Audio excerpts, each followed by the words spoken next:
अब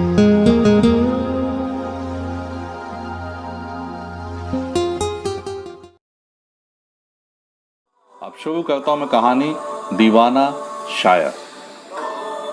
अगर मुकद्दस हक दुनिया के मुजस्सिस निगाहों से ओझल कर दिया जाए तो रहमत हो उस दीवाने पर जो इंसानी दिमाग पर सुनहरा तारी कर दे। मैं आहों का व्यापारी हूँ, लहू की शायरी मेरा काम है। चमन की मांदा हवाओं अपने दामन समेट लो कि मेरे आतिशी गीत दबे हुए सीनों में एक ताला तुम बर्पा करने वाले हैं। ये बेबाक नगमा दर्द की तरह उठा और बाग की फिजा में चंद लम्हे थरथरा कर डूब गया। आवाज में एक किस्म की दीवानगी थी, नाकाबिले बयान मेरे जिस्म पर कपकपी तारी हो गई। मैंने आवाज की जुस्तजू में इधर उधर निगाहें उठाई।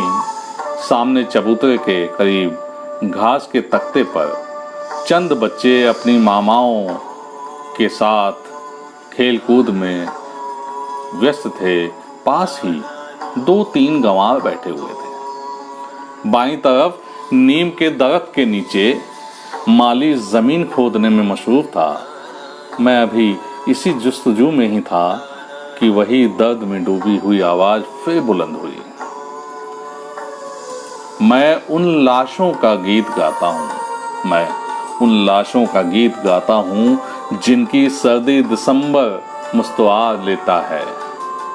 मेरे सीने से निकली आह, मेरे सीने से निकली आह वो लू है जो जून के महीने में चलती है।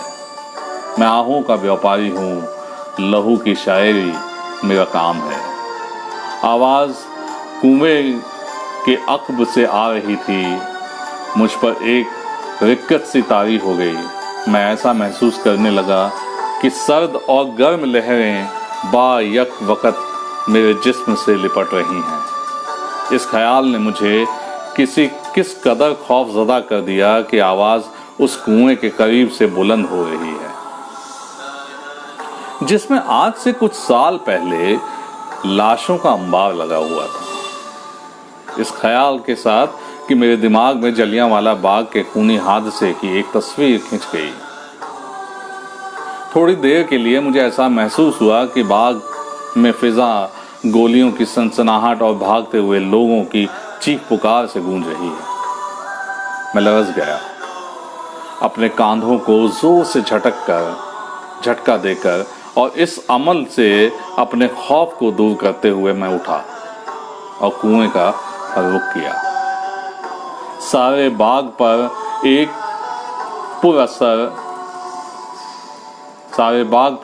पुर इसरार खामोशी छाई हुई थी।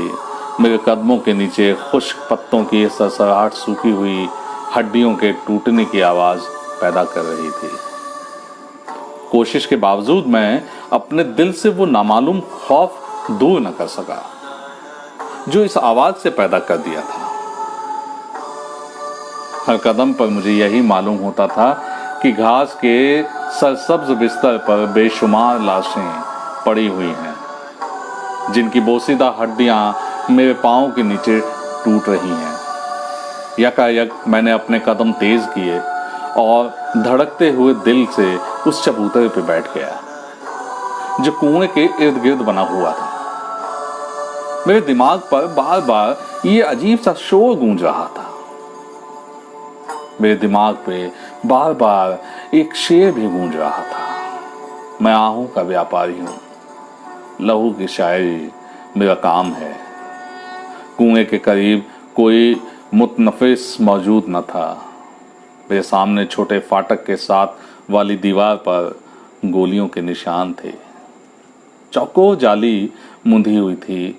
मैं इन निशानों को 20 मर्तबा देख चुका था, मगर अब वो निशान जो मेरी निगाह के ऐन बिल मुकाबिल थे तो खूनी आंखें मालूम हो रहे थे जो दूर, बहुत दूर किसी गैर मरे चीज को टिकटिकी लगाए देख रही हो। बिला इरादा मेरी निगाहें इन दो चश्मानुमा सुराखों पर जमकर रह गई। मैं उनकी तरफ मुख्तलिफ ख्यालात में खोया हुआ खुदा मालूम कितने अरसे तक देखता रहा कि दफातन पास वाली रविश पर किसी के भारी कदमों की चांप ने मुझे इस ख्वाब से बेदार कर दिया।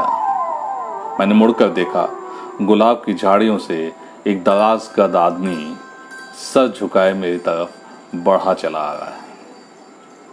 उसके दोनों हाथ उसके बड़े कोट की जेबों में ठूंसे हुए थे। चलते हुए वो ज़ेरे लब कुछ गुनगुना रहा था। कुएं के करीब पहुंचकर वो यकायक ठटका और गर्दन उठाकर मेरी तरफ देखते हुए कहा, पानी पीऊंगा। मैं फौरन चबूतरे से उठा और पंप का हैंडल हिलाते हुए उस अजनबी से कहा, आइए। अच्छी तरह पानी पी चुकने के बाद उसने अपने कोट की मैली आस्तीन से मुंह पोंछा और वापस चलने को ही था कि मैंने धड़कते हुए दिल से दरियाफ्त किया, क्या अभी अभी आप ही गा रहे थे? हाँ, मगर आप क्यों दरियाफ्त कर रहे हैं? ये कहते हुए उसने अपना सिर फिर उठाया। उसकी आंखें, जिनमें सुर्ख डोरे गैर मामूली तौर पर नुमायां थे, मेरी कल्बी वारदात का जायजा लेती हुई मालूम दे रही थी। मैं घबरा गया। आप ऐसे गीत न गाया करें, ये सख्त खौफनाक हैं। खौफनाक नहीं, इन्हें तो हैवतनाक होना चाहिए। जबकि मेरे राग के हर सुर में रसते हुए जख्मों की जलन और रुकी हुई आहों की तपिश मामूर है। मालूम होता है कि मेरे शोलों की जबानें आपकी बर्फाई हुई रूह को अच्छी तरह चाट ना सकी। उसने अपनी नुकीली ठोड़ी को उंगली से खुजलाते हुए कहा, ये अल्फाज उस शोर के मुशाबे थे जो बर्फ के ढेले में तपती हुई सलाख गुजारने से पैदा होता है। आप मुझे डरा रहे हैं? मेरे कहने पर उस मर्द अजीब के हलक से एक कहकहा नुमा शोर बुलंद हुआ। हा हा हा हा हा। आप डर रहे हैं? क्या आपको मालूम नहीं कि आप इस वक्त उस मुंडेर पर खड़े हैं जो आज से कुछ अरसा पहले बेगुनाह इंसानों के खून से लिथड़ी हुई थी। ये हकीकत मेरी गुफ्तगू से ज्यादा वहशत खेज है। ये सुनकर मेरे कदम डगमगा गए।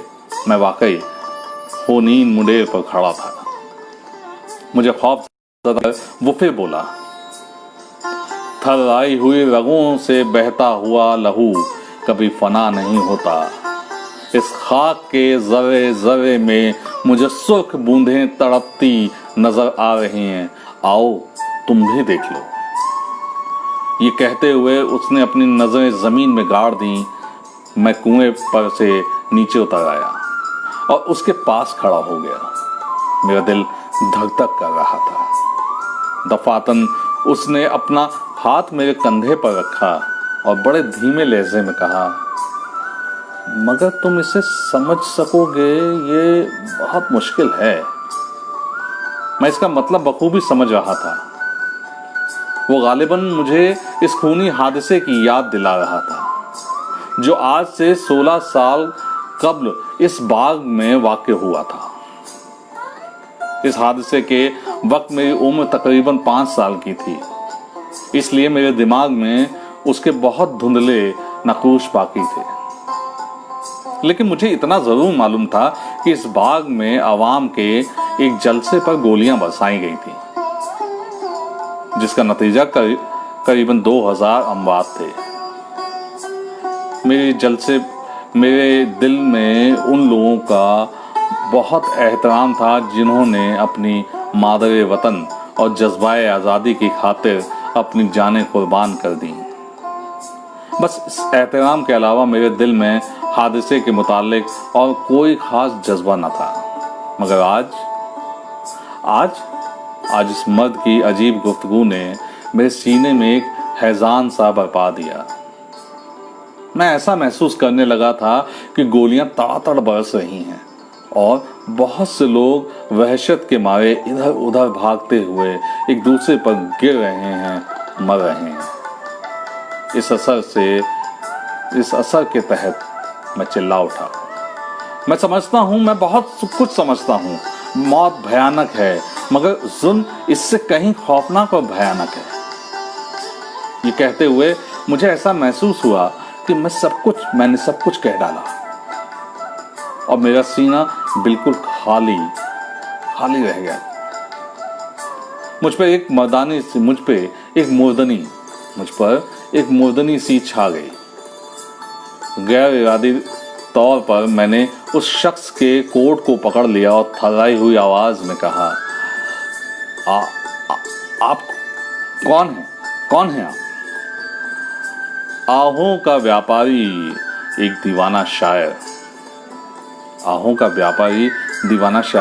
उसके अल्फाज ज़ेरे लब गुनगुनाते हुए मैं कुएं के चबूतरे पे बैठ गया। उस वक्त मेरे दिमाग में इस दीवाने शायर का गीत गूंज रहा था। थोड़ी देर बाद मैंने अपना झुका हुआ सर उठाया। सामने सफीदे के दो दरख्त हैवतनाक देवों की तरह अंगड़ाइयां ले रहे थे। पास ही चंबेली और गुलाब की खारदार झाड़ियों में हवा आहें बिखेर रही थी। दीवाना शायर खामोश खड़ा सामने वाली दीवार की एक खिड़की पर निगाहें जमाए हुए था। शाम के खाकसरी धुंधलके में वो एक साया सा मालूम हो रहा था। कुछ देर खामोश रहने के बाद वो अपने खुश बालों को उंगलियों से कंघी करते करते हुए गुनगुनाया, ये सब कुछ खौफनाक हकीकत है। किसी सहरा में उंगली इंसान के पैरों के निशानात की तरह खौफनाक। क्या कहा? मैं इन अल्फाजों को अच्छी तरह सुन न सका था जो उसने मुंह ही मुंह में अदा किए थे।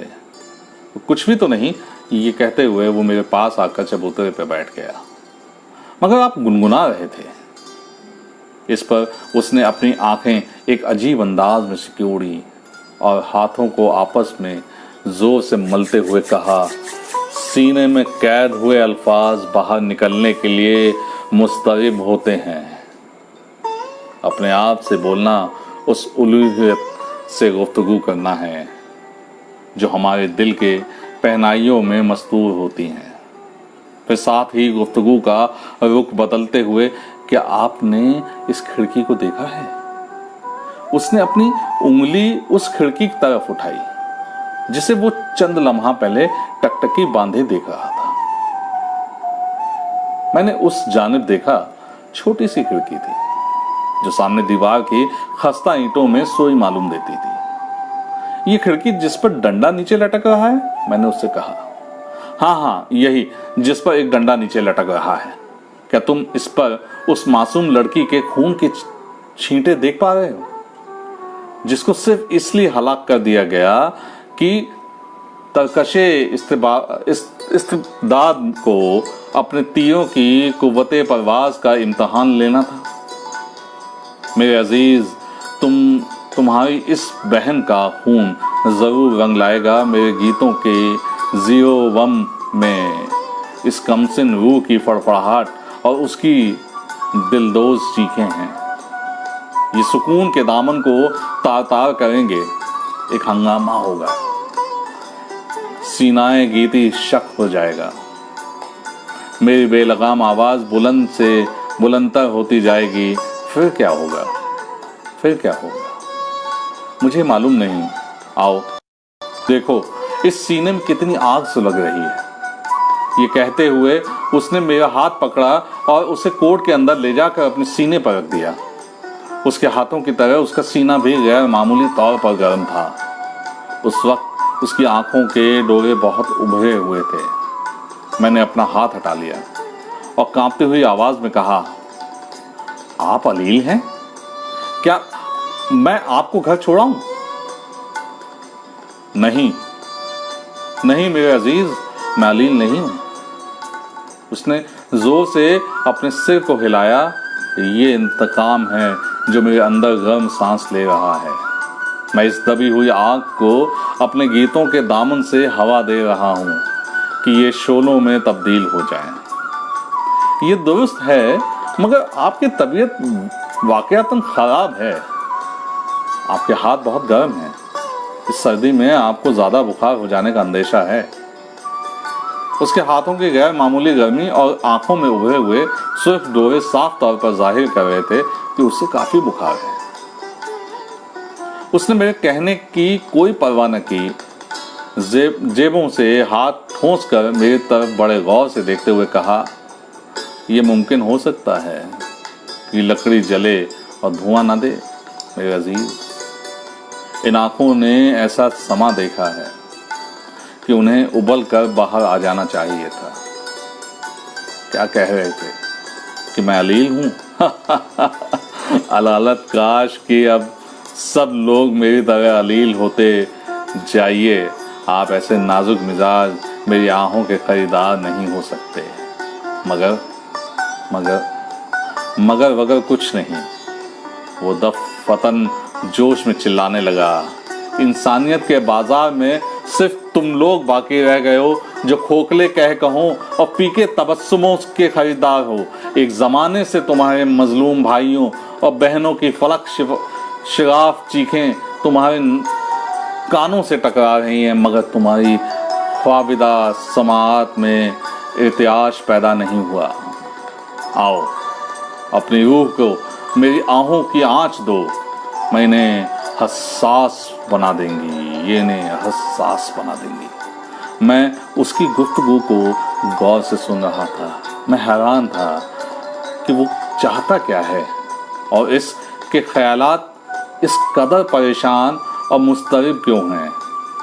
बेशतर औकात एक अजीब किस्म की दीवानगी थी। उसकी उम्र यही कोई 25 बरस के करीब होगी। दाढ़ी के बाल जो एक अरसा से मुड़े न गए थे, कुछ इस अंदाज में उसके चेहरे पर उगे हुए थे कि मालूम होता था कि किसी खुश्क रोटी पर बहुत सी चींटियां चिमटी हुई हैं। गाल अंदर को पिचके हुए, माथा बाहर की तरफ उभरा हुआ, नाक नुकीली, आंखें बड़ी जिनमें वहशत टपकती थी। सर पर खुश्क और खाक आलूदा बालों का एक हुजूम। बड़े से भूरे कोट में वो वाकई शायर मालूम हो रहा था, एक दीवाना शायर, जैसा कि उसने खुद इस नाम से अपने आप को मुतारिफ करवाया था। मैंने अक्सर औकात अखबारों में एक जमात का हाल पढ़ा था। उस जमात के ख्यालात दीवाने शायर के ख्यालात से बहुत हद तक मिलते जुलते थे।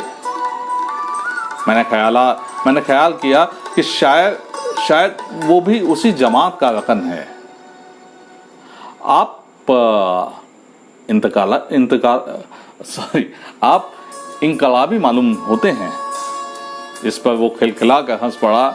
आपने ये बहुत बड़ा इंकशाफ किया है मियाँ। मैं तो कोठों की छतों पर चढ़ चढ़ कर पुकारता हूँ कि मैं इनकलाबी हूँ, मैं इनकलाबी हूँ, मैं इनकलाबी हूँ। मुझे रोक ले जिससे बन पड़ता है। आपने वाकई बहुत बड़ा इंकशाफ किया है। यह कहकर हंसते हुए वो अचानक संजीदा हो गया। स्कूल के एक तालिबे इल्म की तरह इनकलाब की हकीकी मुआनी से तुम भी ना आशना हो। इनकलाबी वो है जो हर नाइंसाफी और हर गलती पर चिल्ला उठे। इनकलाबी वो है जो सब ज़मीनों, सब आसमानों, सब ज़बानों और सब वक्तों का एक मुजस्सम गीत हो। इनकलाबी समाज के कस्साब खाने की एक बीमार और फाको मरी भीड़ नहीं, वो एक मजदूर है तनोमंद, जो अपने आहनी हथौड़े की एक ज़र्ब से ही अर्ज़िए जन्नत के दरवाजे वा कर सकता है। मेरे अजीज, ये मंतिक, ख्वाबों और नज़रियों का ज़माना नहीं। इनकलाब एक ठोस हकीकत है। ये यहाँ पर मौजूद है, उसकी लहरें बढ़ रही हैं। कौन है जो अब इसको रोक सकता है?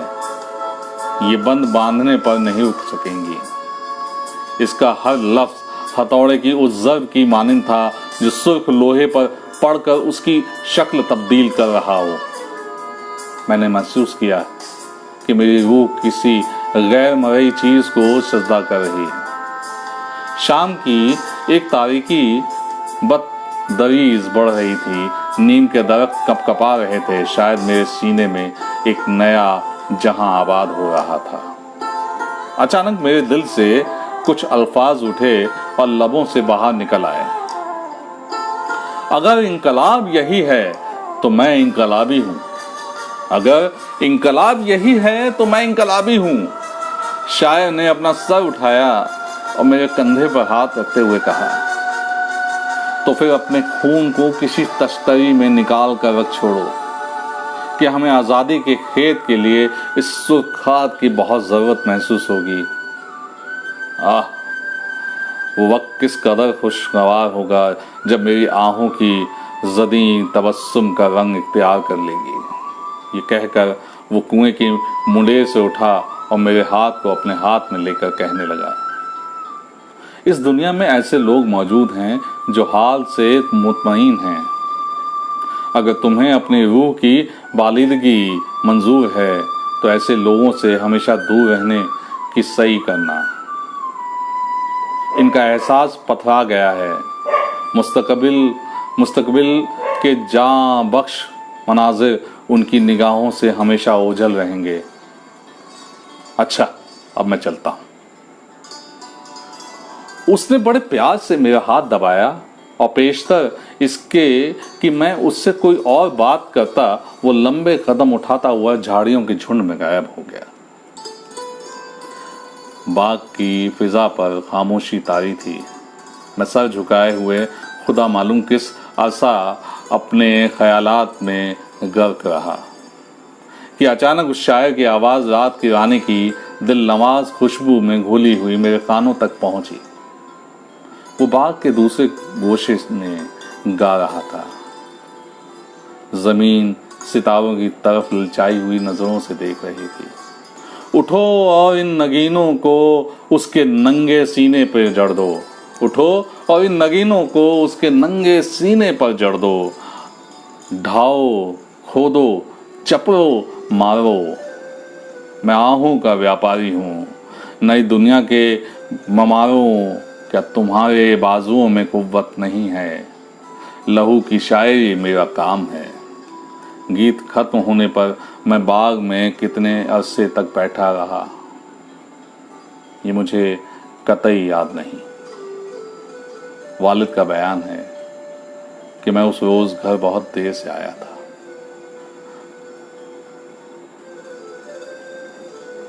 तो दोस्तों, ये थी सादत हसन मंटो की कहानी दीवाना शायर। उम्मीद है आपको पसंद आई होगी।